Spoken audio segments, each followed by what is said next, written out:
Hi. இப்போ 2006வது வருஷம் release ஆன நாகரிக கோமாளி படத்தை கதை என்னன்னு பார்த்தீங்கன்னா, நம்ம நாட்டு பிரச்சனை தாங்க.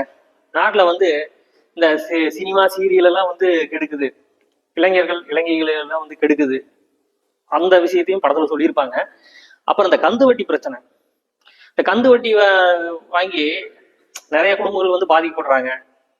தன்னோட கிட்னியை விற்று எல்லாம் வந்து கந்து வட்டிக்கு பணமெல்லாம் கட்டுவாங்க. அதுக்கப்புறம் வீட்டை வித்தெல்லாம் வட்டிக்கு பணம் கொடுப்பாங்க. அந்த மாதிரியான பிரச்சனைகளை எல்லாம் வந்து மக்கள் சந்திப்பாங்க. அதுக்கப்புறம் இந்த உலக வங்கி வாங்குற கடன், உலக வங்கி கிட்ட இருந்து நம்ம நாடு கடன் வாங்குது பாத்தீங்களா, அந்த விஷயத்தையும் சொல்லியிருப்பாங்க. நாம வந்து முறையா டாக்ஸ் கட்டினா உலக வங்கி கிட்ட இருந்து நாம கடன் வாங்க வேண்டிய அவசியமே இல்லை, கருப்பு பணம் வந்து ஒழியணும். அதுக்கப்புறம் காவிரி பிரச்சனையை பத்தியும் சொல்லியிருப்பாங்க. அந்த காவிரி பிரச்சனையினால வந்து ஒரு குடும்பம் பாதிக்கப்படும், அந்த விஷயத்தையும் சொல்லியிருப்பாங்க படத்துல. அப்புறம் மக்களுக்கு வந்து ஒரு விழிப்புணர்வு ஏற்படுத்தணும்.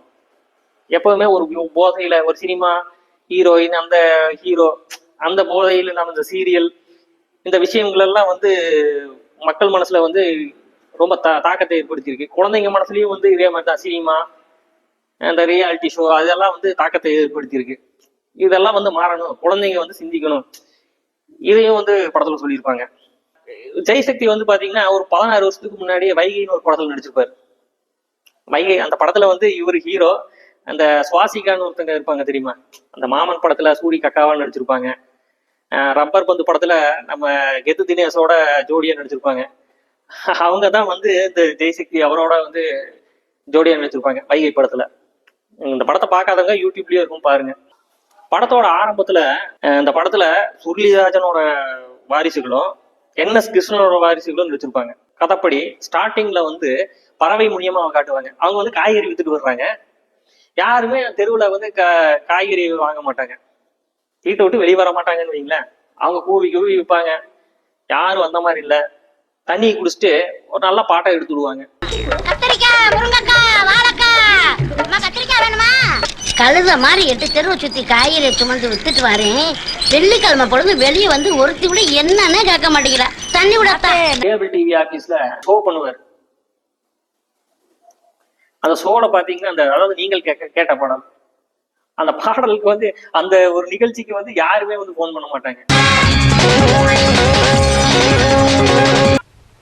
ஆச்சரியப்படுவாங்க. ஆனா ஹீரோயின் வந்து போன் பண்ணுவாங்க.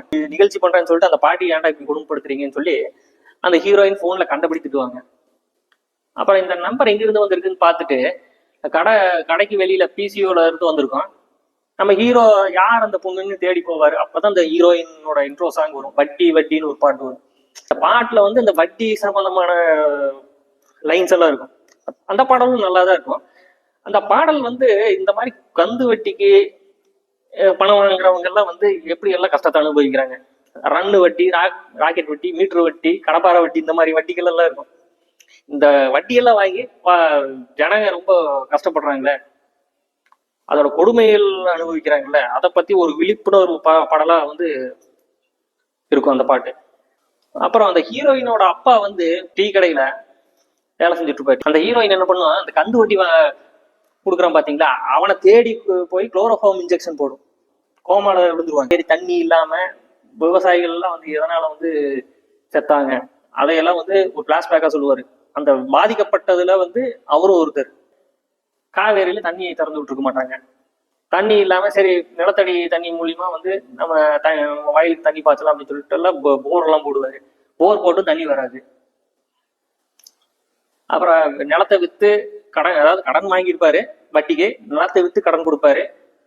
வட்டி தான் கொடுத்துருப்பாரு, ஒழிய அசல் கொடுக்கலன்னு சொல்லிட்டு வீட்டோட நிலக்கதவை சொல்லுவாங்க, இந்த பூச்சி மருந்துல கூட கலப்படம் பண்ணிட்டாங்க அப்படின்னு.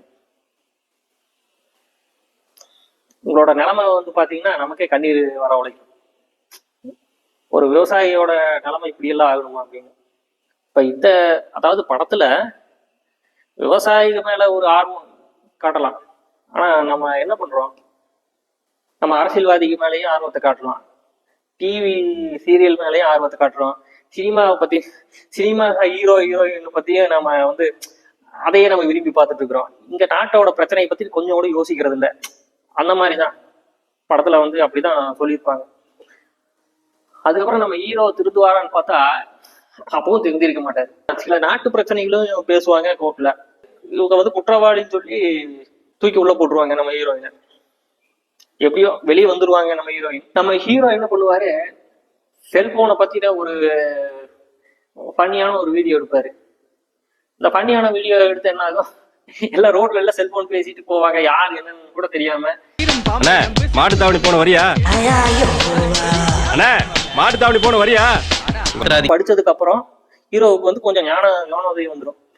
ஜனங்களுக்கு நாம ஏன் வந்து இந்த மாதிரி நல்ல நல்ல கருத்துக்களை சொல்லக்கூடாது, நாட்டு பிரச்சனையை பத்தி ஏன் சொல்லக்கூடாதுன்னு சொல்லி யோசிப்பாரு. அதாவது கோமாளி கேபிள் டிவி அப்படிங்கிறத வந்து நாகரிக கோமாளி கேபிள் டிவின்னு மாறிடும். ஆரம்பத்துல வந்து எல்லாருக்கும் ஃப்ரீயா கொடுப்பாரு. மதுரையில ஒரு தியேட்டர்ல வந்து அவரு நடிச்ச ஒரு படம் நாகரிக கோமாளி, அங்க தியேட்டருக்கே போய் படம் பார்க்க வந்து மற்றவங்க எல்லாருக்குமே வந்து விநியோகம் பண்ணுவாரு. அதோட வந்து அந்த படம் நல்ல நல்ல விஷயங்கள் எல்லாம் சொல்லியிருப்பாங்க. ஆனா ஜனங்க ஏன் இந்த படத்தை ஏத்துக்கலன்னு தான் தெரியல. 2006 ரிலீஸ் ஆச்சு இந்த படம். இந்த படம் வந்து ஓரளவுக்கு வெற்றி, 100 நாள் ஓடி இருக்கு இந்த படம். நிறைய தியேட்டர்ல ரிலீஸ் பண்ணல, நிறைய அந்த படத்துக்கு வந்து மக்கள் சரியான ஒரு ரெஸ்பான்ஸ் தரல. ஏன்னா அப்போல்லாம் வந்து பெரிய பெரிய ஹீரோக்கள் படங்கள் அந்த மாதிரி தான் ஓடிட்டு இருந்திருக்கு. இந்த மாதிரி சின்ன ஹீரோ படம், நல்ல கருத்துக்கள் சொன்ன படத்தை வந்து ஜனங்க ஏன் ஏத்துக்கலன்னு தெரியல.